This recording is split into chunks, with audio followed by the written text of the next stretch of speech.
ಎಲ್ಲರಿಗೂ ನಮಸ್ಕಾರ. ನನ್ನ ರೆಸಿಪಿ ಚಾನಲ್ಗೆ ಸ್ವಾಗತ. ನಾನಿವತ್ತು ಆರೋಗ್ಯಕ್ಕೆ ಉತ್ತಮವಾದ ನೆಲ್ಲಿಕಾಯಿ ಜ್ಯೂಸ್ ಹೇಗೆ ಮಾಡೋದು ಅಂತ ತೋರಿಸ್ಕೊಡ್ತಿದ್ದೀನಿ. ಅದಕ್ಕಿಂತ ಮೊದಲು ಫಸ್ಟ್ ಟೈಮ್ ನನ್ನ ಚಾನಲ್ ನೋಡೋರಾದರೆ ಪ್ಲೀಸ್ ಸಬ್ಸ್ಕ್ರೈಬ್ ಮಾಡ್ಕೊಳ್ಳಿ, ಹಾಗೆ ಲೈಕ್, ಶೇರ್, ಕಮೆಂಟ್ ಮಾಡಿ. ಹಾಗೆಯೇ ನನ್ನ ಚಾನಲ್ಗೆ ನೀವೆಲ್ಲರೂ ತುಂಬಾ ಸಪೋರ್ಟ್ ಮಾಡ್ತಾಯಿರಿ ಅಂತ ಹೇಳ್ತಾ ಈಗ ಬನ್ನಿ ವಿಡಿಯೋ ಶುರು ಮಾಡೋಣ. ಮೊದಲಿಗೆ ಜ್ಯೂಸ್ ಮಾಡೋದಕ್ಕೆ ನಾನು 3 ನೆಲ್ಲಿಕಾಯಿ ತಗೊಂಡು ಚೆನ್ನಾಗಿ ತೊಳೆದು ಕಟ್ ಮಾಡಿ ರೆಡಿ ಮಾಡಿ ಇಟ್ಕೊಂಡಿದ್ದೀನಿ. ಕಟ್ ಮಾಡ್ಕೊಂಡಿರುವ ನೆಲ್ಲಿಕಾಯಿಯನ್ನು ನಾನೀಗ ಮಿಕ್ಸಿಗೆ ಹಾಕ್ಕೊಳ್ತಾ ಇದ್ದೀನಿ. ಇದಾದ ನಂತರ 4 ರಿಂದ 5 ಕಾಳು ಮೆಣಸು ಹಾಕ್ಕೊಳ್ತಾ ಇದ್ದೀನಿ. ಕಾಳು ಮೆಣಸು ಬೇಕಿದ್ದರೆ ಮಾತ್ರ ಹಾಕ್ಕೊಳ್ಬೋದು. ಇದಿಷ್ಟನ್ನು ಹಾಕ್ಕೊಂಡಾದ ನಂತರ ಸ್ವಲ್ಪ ಉಪ್ಪು ಸೇರಿಸ್ತಾ ಇದ್ದೀನಿ. ನೆಲ್ಲಿಕಾಯಿ ಸ್ವಲ್ಪ ಹುಳಿ ಇರೋದ್ರಿಂದ ಸ್ವಲ್ಪ ಉಪ್ಪು ಸೇರಿಸ್ಕೊಳ್ಬೇಕು, ಆಗ ತುಂಬಾ ಟೇಸ್ಟಿಯಾಗಿ ಬರುತ್ತೆ. ಹಾಗೆಯೇ ಇದಕ್ಕೆ ಶುಂಠಿ ಹಾಕ್ಕೊಳ್ತಾ ಇದ್ದೀನಿ. ಈಗ ನಾವು ಇದಕ್ಕೆ ಬೆಲ್ಲ ಸೇರಿಸ್ಕೊಳ್ಬೇಕು.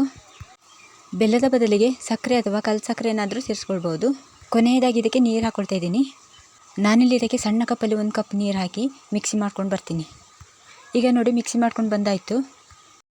ಈ ರೀತಿ ನೋಡಿ ನುಣ್ಣಗೆ ಮಿಕ್ಸಿ ಮಾಡಿಕೊಂಡ್ರೆ ಸಾಕು. ಮೊದಲಿಗೆ ನಾನಿಲ್ಲಿ ಸ್ವಲ್ಪ ನೀರು ಸೇರಿಸ್ಕೊಂಡಿದ್ದೆ. ಈಗ ನನಗೆ ಎಷ್ಟು ಬೇಕೋ ಅಷ್ಟು ನೀರು ಸೇರಿಸ್ಕೊಳ್ತಾ ಇದ್ದೀನಿ. ಇದೇ ಕಪ್ಪಲ್ಲಿ ನಾನು 2 ಕಪ್ ನೀರು ಸೇರಿಸ್ಕೊಂಡಿದ್ದೀನಿ. ಮಿಕ್ಸಿ ಮಾಡ್ಕೊಳ್ಳೋದಕ್ಕಿಂತ ಮೊದಲು 1 ಕಪ್ಪು, ಅದಾದ ನಂತರ ಈಗ 1 ಕಪ್ ಸೇರಿಸ್ಕೊಂಡಿದ್ದೀನಿ. ಈಗ ನಾವು ಇನ್ನೊಂದು ಪಾತ್ರೆಯನ್ನು ತಗೊಂಡು ಇದನ್ನು ಸೋಸ್ಕೊಳ್ಬೇಕು. ಸಿಹಿ ಏನಾದರೂ ಕಡಿಮೆ ಆಯ್ತು ಅಂತಂದರೆ ಈ ಟೈಮಲ್ಲಿ ಸಕ್ಕರೆ ಅಥವಾ ಬೆಲ್ಲ ಸೇರಿಸ್ಕೊಳ್ಬೋದು. ಮತ್ತು ಇದನ್ನು ತುಂಬಾ ಸುಲಭವಾಗಿ ಮಾಡ್ಕೊಳ್ಬೋದು. ಈ ಜ್ಯೂಸನ್ನು ನಾವು ಪ್ರತಿದಿನ ಬೆಳಗ್ಗೆ ಖಾಲಿ ಹೊಟ್ಟೆಯಲ್ಲಿ ಕುಡಿಯೋದ್ರಿಂದ ನಮ್ಮ ಆರೋಗ್ಯ ಕೂಡ ತುಂಬಾ ಚೆನ್ನಾಗಿರುತ್ತೆ. ಹಾಗೆಯೇ ನಮ್ಮ ತಲೆ ಕೂದಲ ಬೆಳವಣಿಗೆಗೂ ಕೂಡ ತುಂಬಾ ಸಹಾಯವಾಗುತ್ತೆ. ಈ ರೀತಿಯ ಬೆಟ್ಟದ ನೆಲ್ಲಿಕಾಯಿ ನಿಮಗೇನಾದರೂ ಸಿಕ್ತು ಅಂತಂದರೆ ನೀವು ಕೂಡ ಈ ರೀತಿ ಜ್ಯೂಸ್ ಮಾಡಿ ಕುಡಿದು ನೋಡಿ, ನಿಮಗೂ ಕೂಡ ತುಂಬಾ ಇಷ್ಟ ಆಗುತ್ತೆ ಅಂದ್ಕೊಳ್ತೀನಿ.